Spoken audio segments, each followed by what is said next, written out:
had remarried and had a new group of children. He later divorced again, and yet again. She thought it was only a matter of time before wife number 4 appeared. On those few times Kaylee met her father's subsequent families, she was polite but disinterested. She never did understand how her father could leave her spectacular mother, Meredith, for those poor substitutes. She never became close to him or any of his wives or children. He hadn't really even been in touch until recently. Her mother's illness seemed to have had a startling impact on him. It was as if he was suddenly interested in the family he left behind so long ago. With Meredith's death came even more intense interest from Howard Sloan.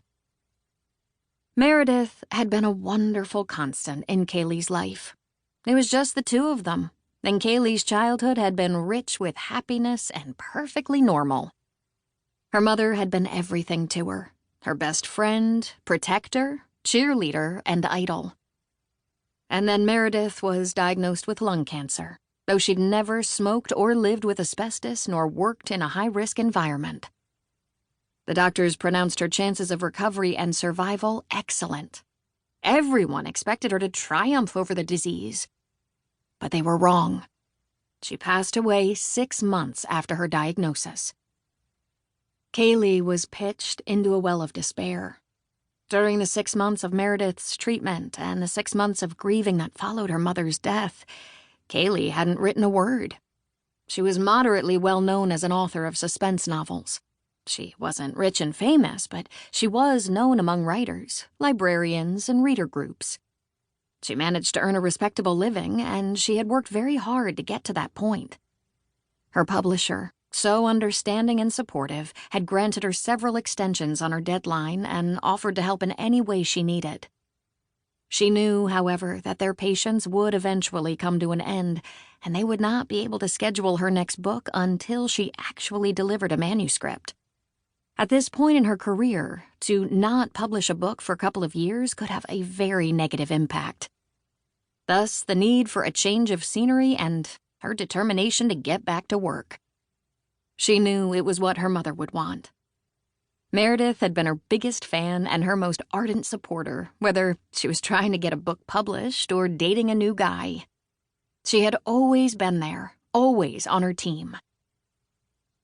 Kaylee wondered if she'd ever recover from the loss. She hoped 6 months in the mountains would signal a new beginning, but she hadn't been sure what to do about her mother's house, now her house. Her friend, Lucy Rourke, offered a solution. Lucy worked for a vacation rental management company. Kaylee met her for a drink, and Lucy casually asked, "Have you thought about renting your house for a few months? It would make a fantastic short-term rental. I could manage it for you. In fact, we have a network that spans the continents, in case you'd like to go away for a few months." "And how is that done?" Kaylee had asked. "Do I just lock it up and leave?" "Our owners usually pack up their personal items. People are always looking for furnished rentals in Newport Beach." It didn't take her long to accept the Templetons' offer to rent their mountain home, and she had to insist they take the rent money. They were inclined to let her have it because they loved her. Then Lucy hired a crew to pack up and store Kaylee's items. That alone served many purposes.